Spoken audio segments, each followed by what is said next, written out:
So the 2020 NFL Draft is over, and it is an extremely bittersweet time because the NFL Draft, those 3 days, man, it's really one of the most fun times of the year for me.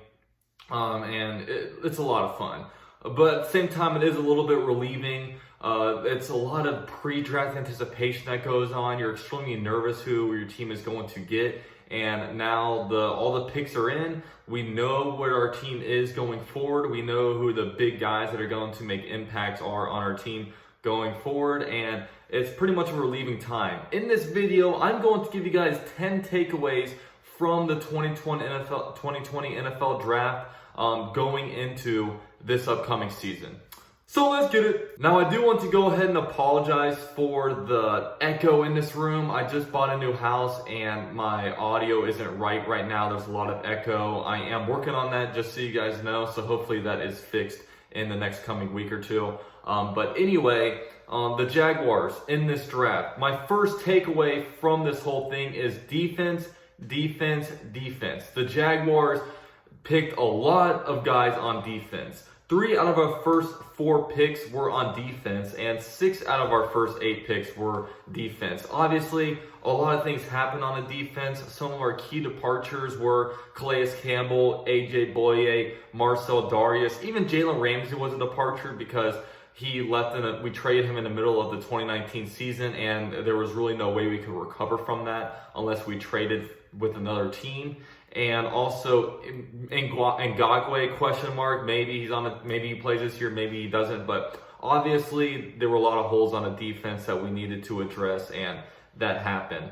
Now, it also kind of reminded me of the 2016 draft in a lot of ways. In 2016, we drafted in the first 4 picks, we got Jalen Ramsey, Miles Jack, Yannick Ngakwe, and Sheldon Day. You know, that's cornerback, linebacker, defensive end, and defensive tackle. In this year's draft, in the first 3 rounds, we addressed cornerback, edge, defensive end, offensive or outside linebacker with Chason, and also defensive tackle with Levon Hamilton. So it's eerily similar to the 2016 team. As you'll remember, in 2016, we were not very good. I think we were like 3-13, 5-11 or something, 6-10 that year. We weren't very good, but then the next year is when we really made the run, and hopefully a similar thing like that happens this year.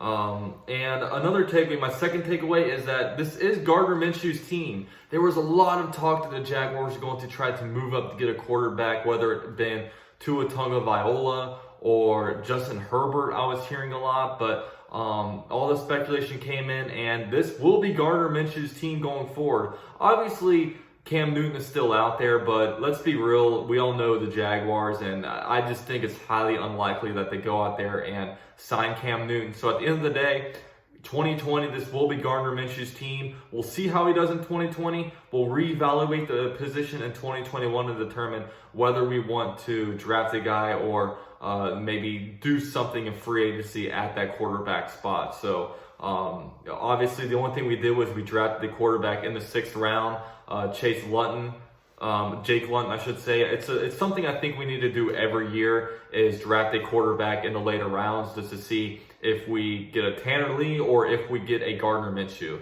You never know.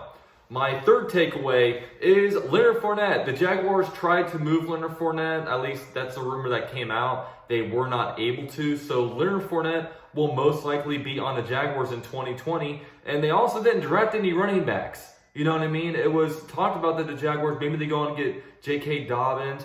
Maybe they go out and get Cam Akers, Jonathan Taylor. None of that happened. The Jaguars did not draft a running back. So I have a feeling in 2020, I don't think Leonard Fournette will get another contract with the Jaguars. So I think that they are going to absolutely run this guy to the ground. I just have a feeling that, they're going to put a heck of a lot of mileage on him and trade him back in and let him loose. So with that said, Leonard Fournette, I think he's definitely on the team this year. I don't see the Jaguars trading him, and so I don't know if that's good or bad for Leonard Fournette, but I think he will be a Jaguar in 2020.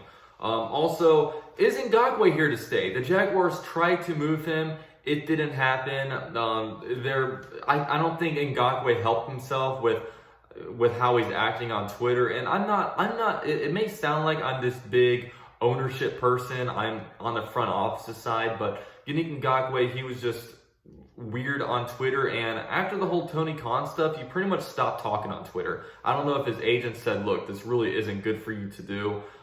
This isn't helping your trade value at all. So with him in 2020, what will he do if he doesn't get traded before the season? He hasn't made a lot of money.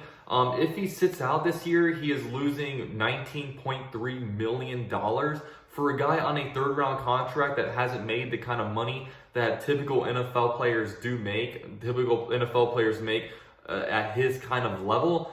That's a lot of money to leave on the table. And from someone who wants to feed his family, I mean, in recent cases where we've seen players sit out have been Trent Williams. Obviously, he got moved on day 3 of the NFL draft. He's a little bit older. He's a left tackle for the Redskins, and there was some injury stuff behind him.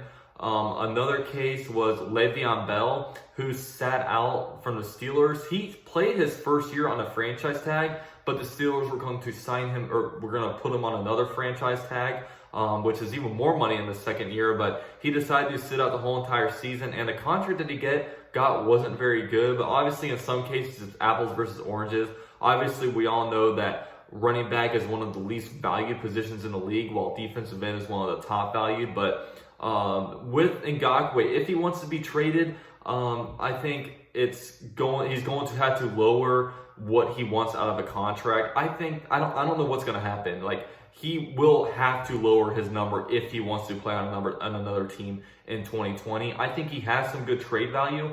I mean, I think a team just like that would give us a second-round pick in next year's draft. I think it will happen just like that. But I think the Jaguars will go for a first-round pick. But obviously, with teams not knowing where they're going to be picking next year, I think the only way we get a first-round pick right like that is if, a team like the Ravens or the Saints, a team that knows that they will be in the playoffs and, they can pretty much gamble a first-round pick, as opposed to like the Raiders. The Raiders, they could very well use Ngakoue, but at the same time, how good are the Raiders going to be? I don't even think that they know. So maybe they wait a little bit. I don't think the Jaguars will be good this year. So, I think that the Jaguars hold a lot of leverage, and I don't think that they're really sweating over it because, they've drafted Chase on, who they feel comfortable with, in this upcoming draft. The fifth takeaway, the top needs of the Jaguars were addressed with the first 4 picks. Cornerback, huge hole after he's losing A.J. Bouye and Jalen Ramsey. That need got shored up. Wide receiver, we really needed another playmaking wide receiver outside of DJ Chark, and we got that in here. We needed edge rusher, especially with, Calais Campbell leaving, Ngakoue being a question mark. We brought in Chase on, the outstanding outside linebacker out of LSU, so that got shored up. And then 3 technique nose tackle, Levon Hamilton fills that need. So really, I mean, the Jaguars addressed their top needs in the first 3 rounds of the draft. So, that was a big thing that happened. The 6th thing is pretty big. The Jaguars are switching to a 3-4 defense. And I'm going to talk more about this in another video because I could talk 10 minutes on this and what that's going to look like. But with drafting Josh Allen and Chase on in the first 2 rounds of the most recent drafts, you typically build your team around your first round picks. They have a lot invested in this. Both these guys will most likely flourish in a 3-4 defense. So, and especially with just with the NFL becoming more and more of a passing league, you see more and more teams every year switching to a 3-4 defense. There's much more teams playing a 3-4 defense than 4-3 defense nowadays. So it's going to be a different look for the Jaguars. And I will, of course, like I said, get to this more in another video. The 7th takeaway, the Jaguars used all their draft picks. When the Jaguars went into this draft with 12 draft picks, I thought no way that they would use all their picks. I thought there was a lot of trade capital that they had, maybe move up in the 2nd, 3rd round, maybe trade a 6th round pick away for a 5th round pick in next year's draft. But no, they did no trades. They stuck with all of their draft picks, and they came away with 12 draft picks plus some undrafted free agents, which absolutely shocked me. Eighth takeaway is that we got a lot of defensive backs in this draft. 4 out of our 12 draft picks were on defensive backs. Obviously, our defensive backfield was a mess last year. When you look at Jalen Ramsey getting traded in the first quarter of the season, then you look around at, we had Wingard playing at safety. You just had all kinds of stuff going on back in the, in the back 5 or back 4 of the field. So, Jaguars did some stuff there. We addressed defensive backs much like we did in 2013 when we brought in guys like Jonathan Cyprien, Dwayne Gratz, Demetrius McCray. It kind of reminds me a little bit of that. Another takeaway is that Jaguars did get a couple of weapons for Gardner Minshew with Laviska Shenault and Colin Johnson. Both these guys, they got a lot of upside. I mean, when you look at Johnson, I mean, he's like 6'6", like he's a huge wide receiver. And Laviska Shenault, when healthy, this guy gets a whole lot of yards after catch, breaks tackles, yards after contact. He's very good in that thing. And I'm going to add actually 11 takeaways. So my 10th takeaway is that the Jaguars really went for culture here. Every single guy that we drafted, from CJ Henderson, he's a guy that Florida coaches said he's low maintenance, but he's highly productive. A lot of people said that, this guy clearly doesn't want to be on the Jaguars. Look at the way he reacted when getting drafted. No, I don't think that's the case. He just seems like more of an introverted guy. I know people like him that, I've played sports with people like him that just don't celebrate a lot and are very, very quiet. I think that, with him, like they said, you get an opposite of Jalen Ramsey. Jalen Ramsey's talking, he wants to be on all the headlines. I think this is going to be a guy that's a lot quieter, and, he's not going to, outside of press conferences, you're not really going to be hearing a lot from this guy. And, Laviska Shenault, Chason, like Quarterman, like all these guys, they were captains. They were very, very good characters on their team. And obviously the Jaguars in the middle of a big culture rebuild after having guys like, Jalen Ramsey, like Yannick Ngakoue, just out of having an uncontrollable locker room. They're trying to really clean that up. So the demise of the 2017 Jaguars almost doesn't happen again. And the 11th takeaway is that Jaguars did not have a very good offensive line last year. And we did not do much to address that. All we did in the 4th round, we got Ben Barch, who was an offensive tackle.